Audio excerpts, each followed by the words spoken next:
Meus irmãos, minhas irmãs, vamos rapidamente abrir a palavra de Deus no segundo livro dos Reis, no capítulo 5. Interessante que tudo hoje não foi combinado, eu não tinha dito qual seria a mensagem, mas é interessante como tudo nesse culto está falando acerca de cura, está falando acerca de milagre. Porque hoje eu vou falar também acerca de cura. E o texto que nós vamos ler é 2 Reis, capítulo 5.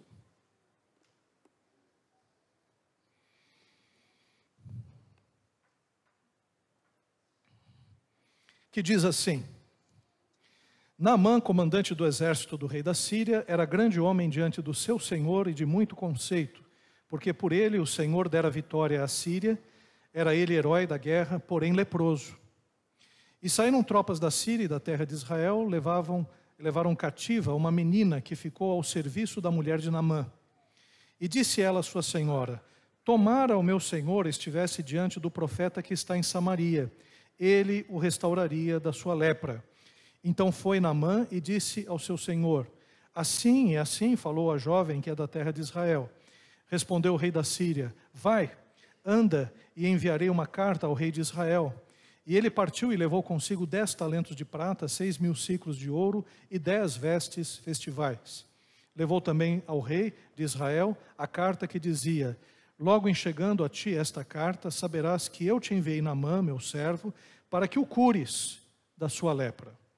Tendo lido o rei de Israel a carta, rasgou as suas vestes e disse: Acaso sou Deus com poder de tirar a vida ou dá-la, para que este envie a mim um homem para que eu curá-lo da sua lepra? Notai, pois, e vede que procura um pretexto para romper comigo. Ouvindo, porém, Eliseu, homem de Deus, profeta, que o rei de Israel rasgara as suas vestes, mandou dizer ao rei: Por que rasgaste as tuas vestes? Deixa ouvir a mim, e saberá que há profeta em Israel. Veio, pois, Naamã com os seus cavalos, os seus carros, e parou à porta da casa de Eliseu. Então Eliseu lhe mandou um mensageiro, dizendo: Vai, lava-te 7 vezes no Jordão, e a tua carne será restaurada e ficarás limpo. Naamã, porém, muito se indignou e se foi, dizendo: Pensava eu que ele sairia ter comigo, por-se-ia de pé, invocaria o nome do Senhor seu Deus, moveria a mão sobre o lugar da lepra e restauraria o leproso. Não são porventura Abana e Farfar, rios de Damasco, melhores do que todas as águas de Israel? Não poderia eu lavar-me neles e ficar limpo? E voltou-se e se foi com indignação. Então se chegaram a ele os seus oficiais e lhe disseram: Meu pai, se te houvesse dito o profeta alguma coisa difícil, acaso não farias? Quanto mais, já que apenas te disse: Lava-te e ficarás limpo? Então Naamã desceu e mergulhou no Jordão 7 vezes, consoante a palavra do homem de Deus, e a sua carne se tornou como a carne de uma criança, e ficou limpo. Voltou ao homem de Deus, ele e toda a sua comitiva, veio, pôs-se diante dele e disse: Eis que agora reconheço que em toda a terra não há Deus, senão em Israel. E agora, pois, te peço, aceites um presente do teu servo. Porém ele disse: Tão certo como vive o Senhor, em cuja presença estou, não aceitarei. Instou com ele para que o aceitasse, mas ele recusou. E disse Naamã: Se não queres, peço-te que ao teu servo seja dado levar uma carga de terra de 2 mulos, porque nunca mais oferecerá esse teu servo holocausto e nem sacrifício a outros deuses, senão ao Senhor. E nisso perdoe o Senhor a teu servo, quando o meu senhor entrar na casa de Rimom para lhe adorar. E ele se encosta na minha mão, e eu também me tenha de encurvar na casa de Rimom. Quando assim me prostrar na casa de Rimom, nisso perdoe o Senhor a teu servo. E Eliseu disse-lhe: Vai em paz. Oremos. Pai querido, eu quero te agradecer, Pai, por tudo aquilo que já aconteceu nessa reunião, e peço-te a tua bênção para esta mensagem, Senhor, que nós acabamos de ouvir. Que a tua palavra, Senhor, fique profundamente gravada no nosso coração, de tal forma que produza, Senhor, o fruto necessário. Faz isso em nome de Jesus. Amém. Queridos irmãos e irmãs, nós estamos trabalhando, tanto no domingo de manhã como no domingo à noite, alguns personagens das Escrituras. E E hoje eu quero falar com os irmãos acerca de um deles, e esse personagem é Naamã. E sobre Naamã eu quero aproveitar e falar sobre um outro aspecto relacionado a ele, que diz respeito à sua cura. Então hoje nós vamos falar sobre Naamã e a ética da cura.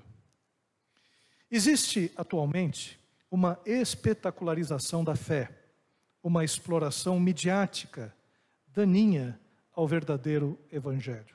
Estava vindo aqui para a igreja, minha mãe estava conversando comigo acerca de uma briga de líderes religiosos que estão disputando espaços na TV, estão disputando tempo na Bandeirantes e em outras redes, e cada um falando mal do outro, justamente porque um tenta tirar o espaço do outro. E ela falando para mim, falou isso com muita tristeza, que afinal de contas, né, essa imagem de religiosos, de cristãos ou de evangélicos, disputando espaço na mídia apenas para aumentar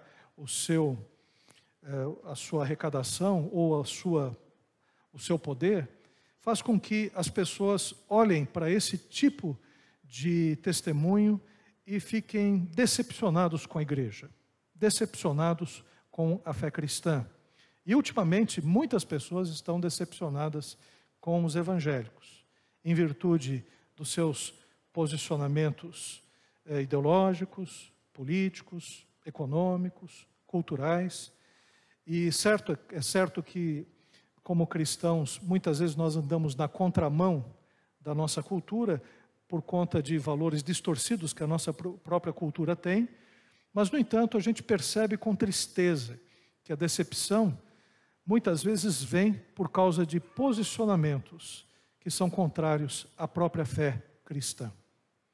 Igrejas estão se transformando em empresas e pastores em animadores de auditório.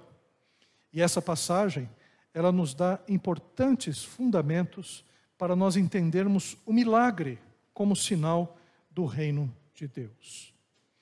Quando nós falamos acerca do milagre, existe hoje uma comercialização do milagre. A fé, ela está sendo manipulada, utilizada por pessoas até inescrupulosas para angariar dinheiro, fundos, renda, benefícios, riquezas. E isso tem, evidentemente, trazido um grande prejuízo para todos nós. Quando a gente fala acerca do milagre, a gente percebe como existe uma manipulação. E é muito fácil manipular as pessoas, principalmente aquelas mais necessitadas, aquelas que não têm um amparo, por exemplo, de um hospital, aquelas que não têm um amparo de um plano de saúde, ou até mesmo aquelas pessoas que não conseguem ser atendidas no SUS e estão com doenças graves, sequer têm diagnósticos, sequer conseguem fazer os exames, estão vendo a sua saúde se esvair, do seu físico. E muitas delas são presas fáceis para religiosos, das várias religiões. Religiosos, e a gente ouviu recentemente, religiosos que se utilizavam do suposto milagre para assediar sexualmente mulheres. Religiosos que utilizam as pessoas para comprar aviões, fazendas, gado, para aumentar o seu poder econômico. Então, esse uso da fé escandaliza todos nós e afasta as pessoas das igrejas. O contexto dessa passagem é o seguinte: o período é conhecido como a monarquia dividida. O reino do sul era Judá, com a capital em Jerusalém, e o reino do norte era Israel, com capital em Samaria. O reino do norte se afastou do Deus verdadeiro e se tornou idólatra. Então, todos os reis do norte, os reis de Israel, com capital em Samaria, todos eles se tornaram idólatras. E os reis do sul, com capital em Jerusalém, havia uma alternância. Reis bons, que seguiam a palavra de Deus segundo a lei de Moisés, Ezequias, Josias, Josafá, tantos reis, Uzias, reis que foram reis fiéis a Deus. E claro, também em Judá, em Jerusalém, houve aqueles também que se afastaram de Deus. Mas o reino do norte era um reino muito complicado. E 2 profetas específicos trabalharam no reino do norte, dentre tantos outros, Elias e Eliseu. Eram profetas que foram usados, segundo a Bíblia, com sinais e maravilhas. Eles eram pessoas que atrelavam a sua pregação milagres ou ações extraordinárias, sobrenaturais, que faziam com que o reino do norte repensasse a sua idolatria. O mesmo aconteceu com Eliseu. E justamente eles foram levantados para confrontar esses reis que, além de idólatras, eram corruptos. O primeiro aspecto que eu quero destacar nessa manhã: nós não devemos sonegar informações sobre o poder de Deus, nem mesmo a um inimigo. Essa história tem um aspecto muito interessante. Nós temos Naamã. Ele é um soldado conhecido, poderoso na Síria, um braço direito do seu rei. Mas uma personagem que chama a atenção é a menina. A menina, ela era escrava de Naamã. Esta menina, ela foi raptada numa guerra da Síria contra Israel. E ela foi raptada. Ela servia a casa de Naamã, servia aos seus sequestradores. E quando Naamã estava com lepra, esta menina, mesmo sendo escrava, mesmo supostamente servindo aos seus inimigos, ela não sonegou uma informação importante para o seu senhor. Ela teve misericórdia da pessoa que estava enferma. E essa ação é uma ação que nós devemos ter como cristãos também. Nós precisamos ter a prática de se compadecer das pessoas, mesmo que essas pessoas, em algum momento da nossa vida, fossem ou forem prejudiciais, ou tiverem sido prejudiciais a nós. Essa menina, ela disse: olha, na minha terra existe alguém que pode curar o meu senhor, o Naamã. Essa menina nos ensina uma lição poderosa, que o mal deve ser pago com um bem. Que é essa a nossa função aqui nessa terra. O próprio Senhor Jesus, ele disse que se alguém te bater numa face, oferece a outra, mostrando que a forma da gente lidar com o mal não é com o mal. A gente não resolve as situações com mais violência. A gente resolve as situações fazendo o bem, orando, pedindo a Deus que haja na vida dos nossos inimigos. Não é à toa. A Bíblia, quando ela fala assim, para a gente orar pelos nossos inimigos e amar os nossos inimigos, ela não está apenas dizendo uma coisa que seria apenas uma ação ética, maravilhosa, superior daquele que é cristão. De fato é uma ação superior. Mas a oração pelo inimigo, fazer o bem para aquele que faz mal, rompe o ciclo da violência, muda o coração de pessoas, age sobre aqueles que estão agindo de uma forma iníqua. Então a maneira como nós cristãos agimos na sociedade é uma maneira que vai mudando o conceito, vai mudando as ações e vai agindo nas gerações posteriores. Então a maneira de nós agirmos com o nosso semelhante, com as pessoas, inclusive que nos perseguem, vai fazer com que a nossa família, as outras pessoas possam ser abençoadas. Um necessitado é um necessitado, e não importa a sua condição social e também o encargo. Um outro aspecto que nós vemos nesse texto, que os poderes dessa terra quase sempre não coincidem com o poder de Deus. A voz do povo não é a voz de Deus. Os governos desse mundo geralmente não representam o governo de Deus. O que nós podemos perceber é que nesse texto, Quando Naamã ficou sabendo que havia em Israel alguém que podia curá-lo, ele procurou o rei, mandou uma carta oficial, foi até aquele que era o governante de Israel. E o governante de Israel se desesperou, dizendo: eu não sou Deus para curar um homem leproso. Eles estão procurando um pretexto para fazer a guerra novamente. Isso é apenas uma armadilha. Ele se perdeu até. Isso nós podemos perceber também na nossa sociedade. Às vezes a gente confia nos poderosos, a gente confia no poder político. Jesus Cristo, ele quando veio a essa terra, ele não nasceu no palácio, ele nasceu numa manjedoura.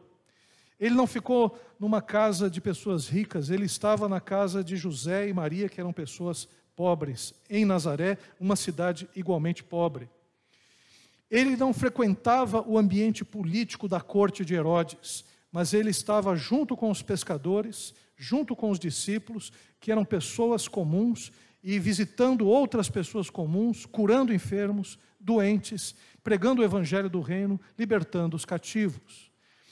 Então, a ação de Jesus Cristo, ela se deu na periferia do mundo de então. Ela não se deu nos palácios. Não estou dizendo que Deus não haja nos palácios também, age. Mas o fato é que o evangelho não precisa dos poderes constituídos para se estabelecer. Um dia um político chegou e disse: pastor, o que a igreja precisa? O que nós podemos ajudar a igreja? E a resposta eu aprendi com um outro pastor amigo meu, e disse: não é vocês que precisam nos ajudar. Eu faço essa pergunta para vocês: o que é que nós podemos ajudar vocês? É a igreja que pode mudar a sociedade. É a igreja que trabalha nas consciências. É a igreja que trabalha na vida das pessoas. Nós não podemos terceirizar isso. Eu sei que a escola tem seu papel, o Estado tem o seu papel, o governo tem o seu papel. Claro que todos têm que trabalhar em prol do bem comum, mas somos nós a consciência do mundo.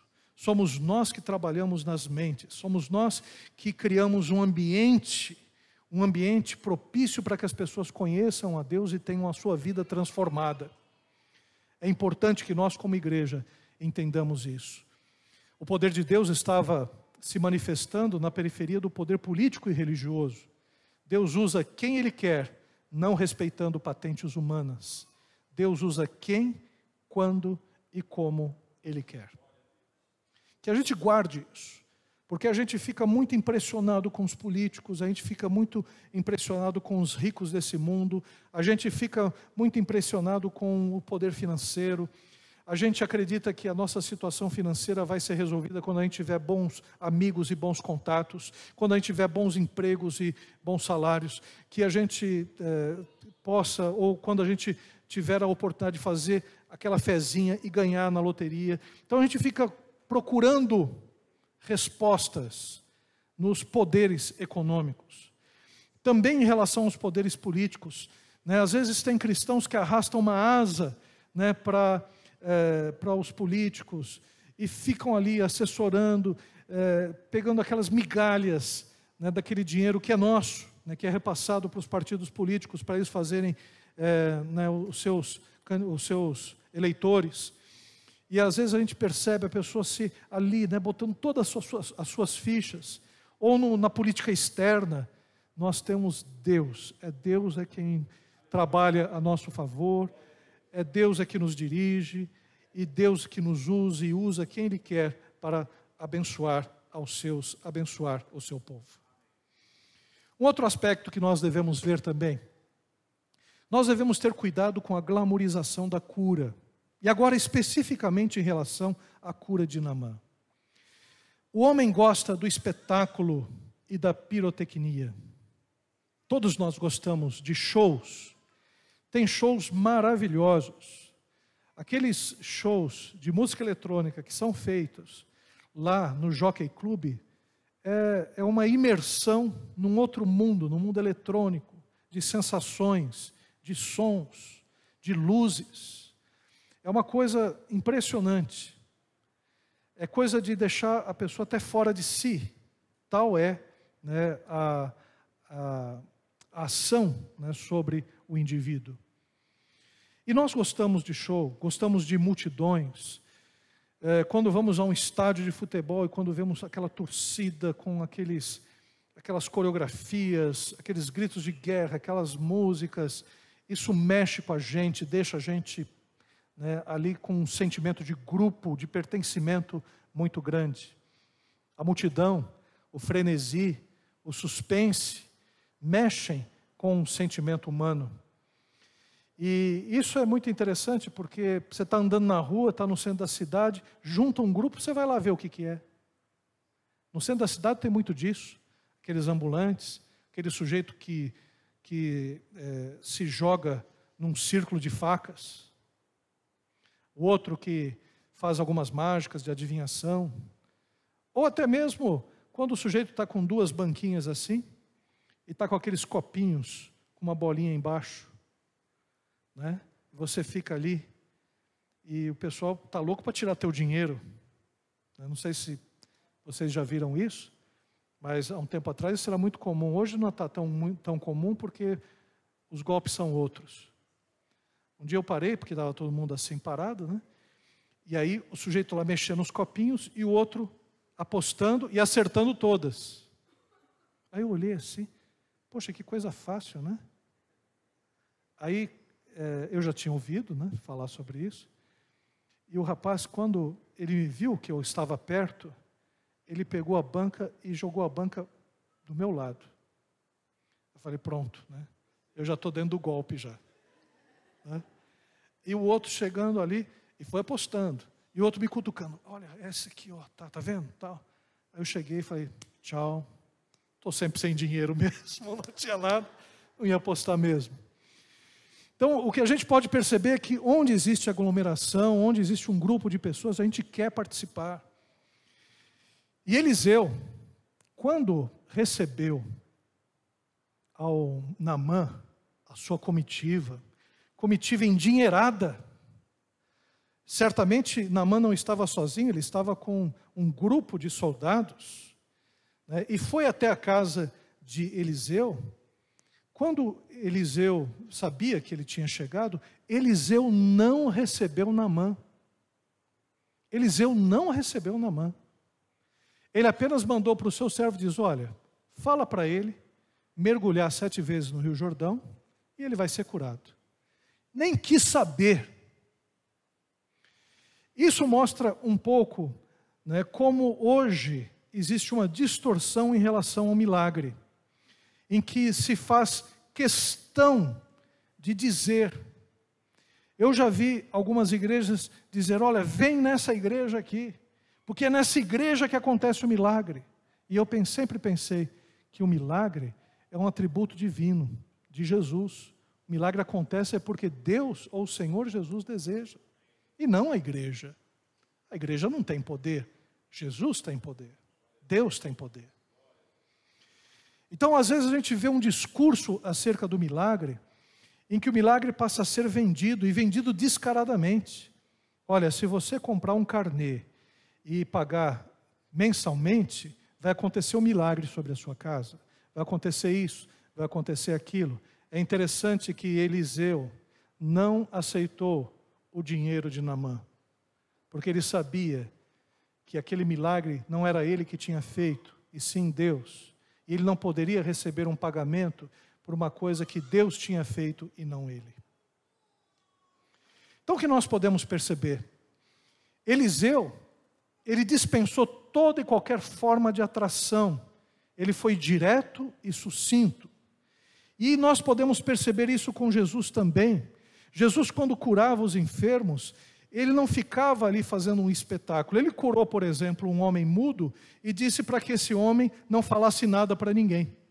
Ora, mas ele tinha acabado de curar um mudo. O que mais o mudo queria fazer é falar, né? Então, mas Jesus Cristo, na sua discrição, dizia, não vai dizer nada. Curou o cego, falou a mesma coisa, não diga para ninguém. Porque Jesus Cristo não queria que as pessoas o seguissem por causa dos milagres. Teve uma ocasião que Jesus Cristo, ele multiplicou os pães e peixes. E aí o povo foi atrás dele para que ele pudesse ser rei. E Jesus Cristo fugiu porque não queria que o povo o colocasse como rei. Então o objetivo de Jesus com os milagres, com as curas, não era simplesmente ter o poder político, o poder econômico. Era servir as pessoas para que reconhecessem e entendessem o reino de Deus. Um outro aspecto que nós vemos, na Bíblia, os fenômenos estão ligados às proposições. Guarde isso. Deus não faz milagres na Bíblia com o objetivo de impressionar e embasbacar alguém ou ninguém. Existe uma razão em relação aos milagres da Bíblia, em tudo o que Deus faz. Tem alguns milagres que a gente não consegue explicar direito. Por exemplo, Jesus Cristo, quando cospe no chão, faz um barro e coloca nos olhos do cego, e o cego começa a enxergar, a gente não entende por que Jesus Cristo não fez como outro cego, em que simplesmente ele ordenou que enxergasse. Por que um foi com lama e o outro foi sem lama? Tem uma história que o pessoal brincou, que é a origem das denominações, que diz o seguinte, que os dois cegos se encontraram. Dois cegos curados por Jesus. E aí disseram, olha, você foi curado por Jesus? Eu também. Você era cego? Eu também. E foram conversando, meu irmão para lá, meu irmão para cá. Aí diz, mas como é que você foi curado? Ah, eu fui curado porque Jesus ordenou que eu fosse curado e eu enxerguei. Outro, então você não foi curado do jeito certo. Porque eu fui curado com lama. O jeito ortodoxo de ser curado é com lama. E o outro, não, você que está errado. E aí os dois criaram duas igrejas. Igreja de Cristo dos lamatitas e dos antilamatitas. Né? Surgiu as primeiras denominações. Mas o fato é que Jesus Cristo, quando curava, ele curava de formas distintas mesmo.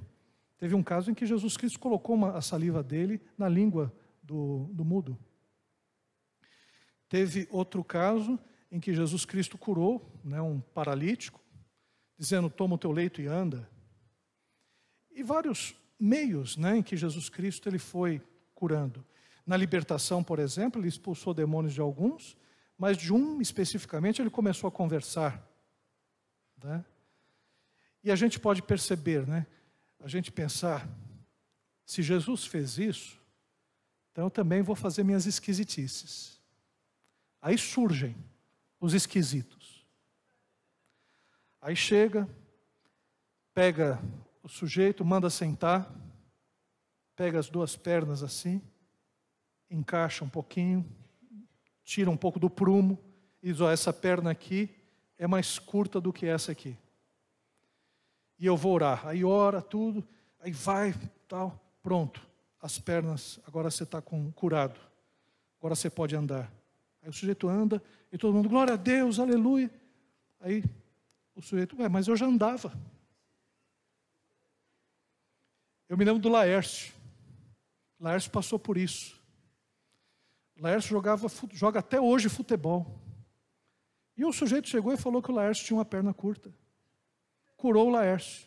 Continua jogando futebol do mesmo jeito. Claro que a perna não era curta, não tinha nada que mostrasse isso, mas o sujeito induziu e acreditou que o Laércio tinha uma perna curta.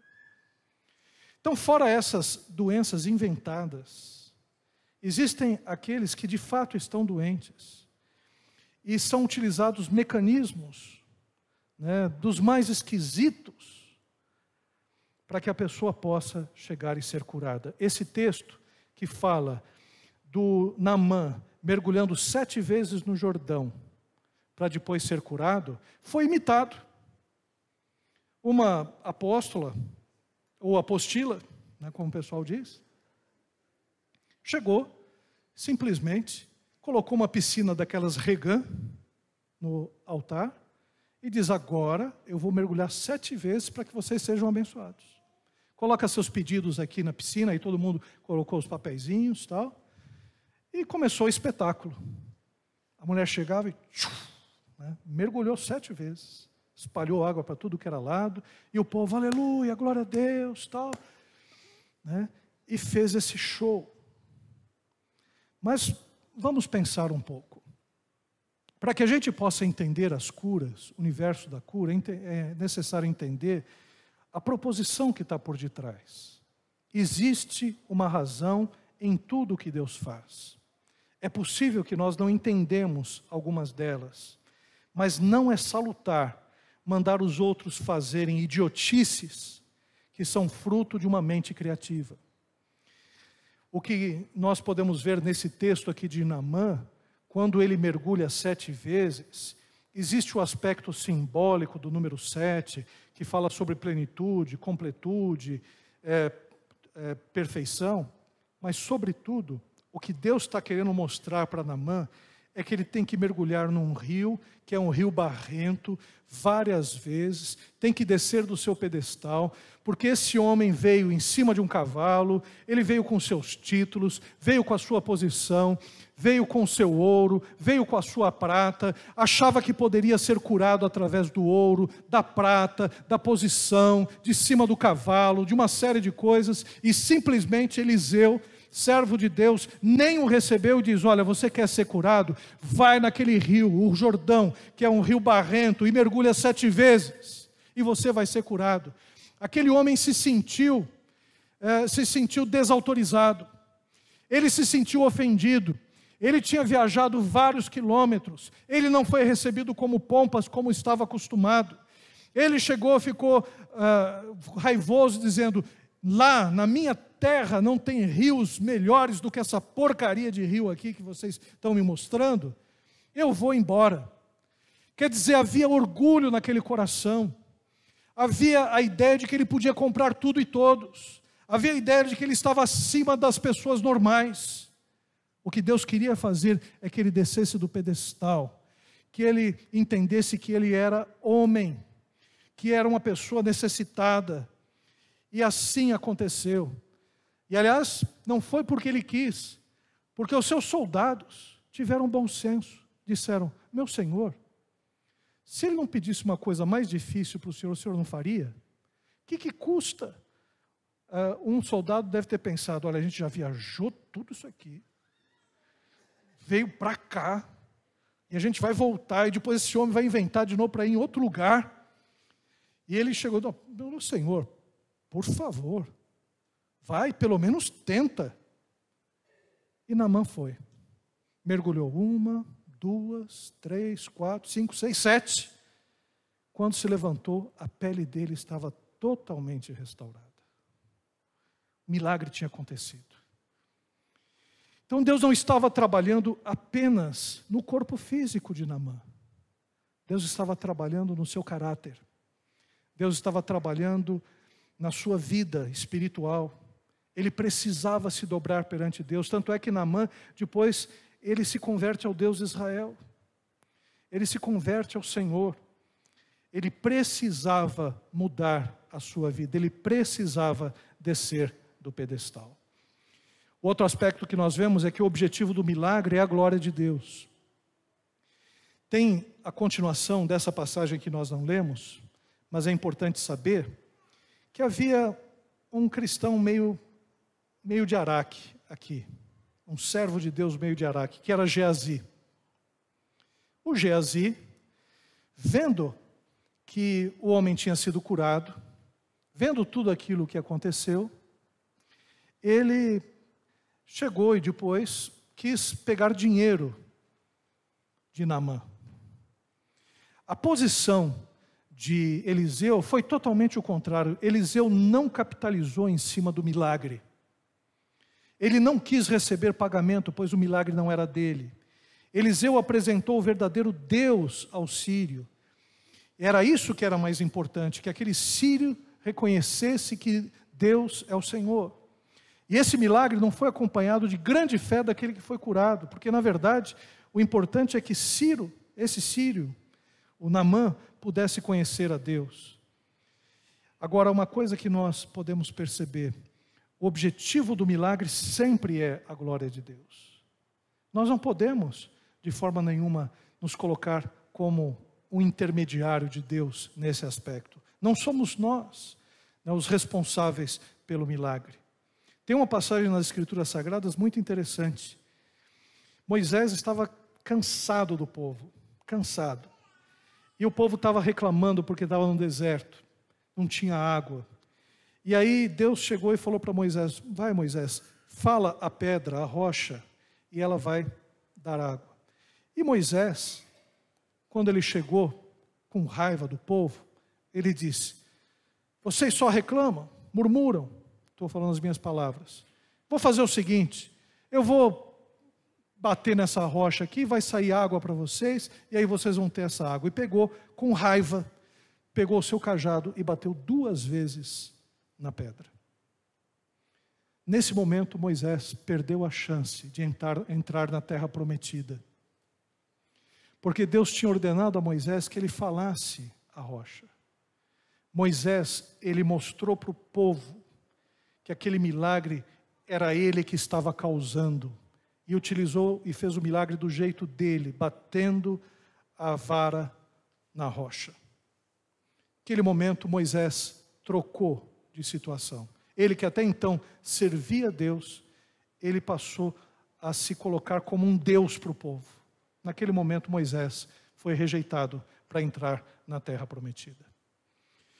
E é isso que acontece conosco também, quando a gente muitas vezes se coloca no lugar de Deus em relação a uma pessoa. O objetivo do milagre sempre será a glória de Deus. E por fim, nós temos todos aqueles que mercadejarem os milagres de Deus serão penalizados por Deus. Geazi vai atrás de Naamã. Geazi era servo de Eliseu. Vai atrás de Naamã e diz para Naamã: olha, o meu senhor mudou de ideia, ele quer o dinheiro sim. Então, deixa eu levar o dinheiro para ele. Coitado, está precisando de dinheiro, tal, a vida não está fácil, né? Mentiroso, ele estava pegando dinheiro para ele. Aí pegou o dinheiro de Naamã. Diz a palavra de Deus que a lepra que era de Naamã passou para ele. Geazi, ele representa os obreiros que querem realizar a obra de Deus para alcançar ambições e vantagens pessoais. Tais pessoas são condenadas por Jesus. São pessoas cobertas pela lepra do pecado. A lepra na época era um símbolo do pecado. Porque da mesma forma que o pecado vai tomando conta de todo o corpo, essa enfermidade também toma. E é uma enfermidade contagiosa. O pecado também contagia no sentido de que você pode levar os outros a pecarem. E o que aconteceu com Geazi é que ele foi tomado pelo pecado.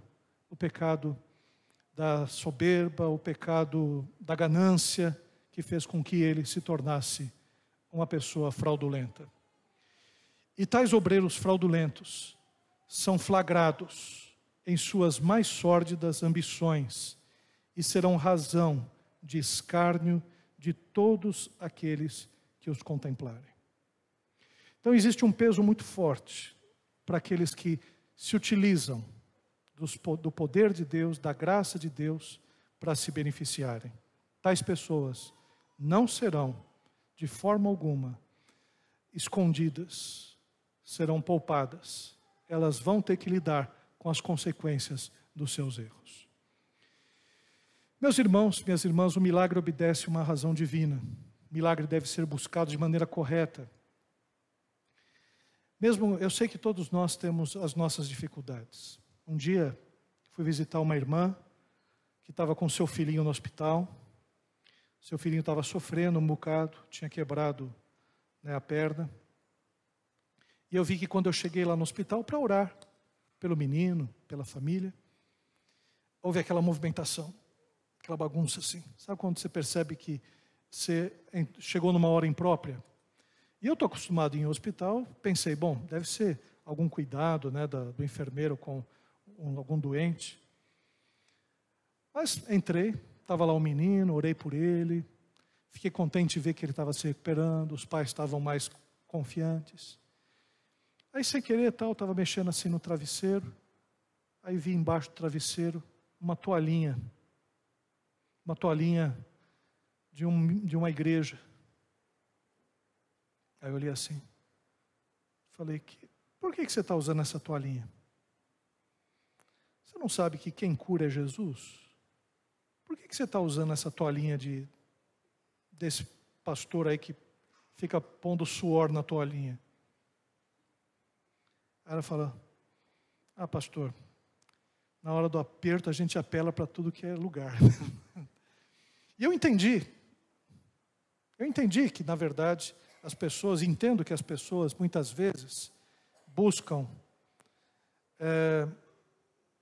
em todos os lugares a cura ou a resolução dos seus problemas. Mas o que Deus nos ensina é que a gente possa entender que existe um Deus acima de todas as coisas. Que é esse Deus que nos cura. Que é esse Deus que nos abençoa. E que pela sua palavra nós podemos buscar diretamente esse Deus através de Jesus Cristo, o nosso Senhor e o nosso Salvador. Que nós podemos buscar os milagres de Deus crendo que Jesus Cristo, Ele pode nos abençoar. E não, muitas vezes, sendo iludidos por promessas humanas, usando objetos, usando mandingas, usando isso, usando aquilo. Não, que a nossa fé possa ser madura, que nós possamos crer em Cristo Jesus, o nosso Senhor e Salvador. Os milagres não podem ser vendidos, por isso não comprem nada a respeito de milagres. E saiba que Deus é aquele que pode realizar milagres. Vamos orar nesse instante?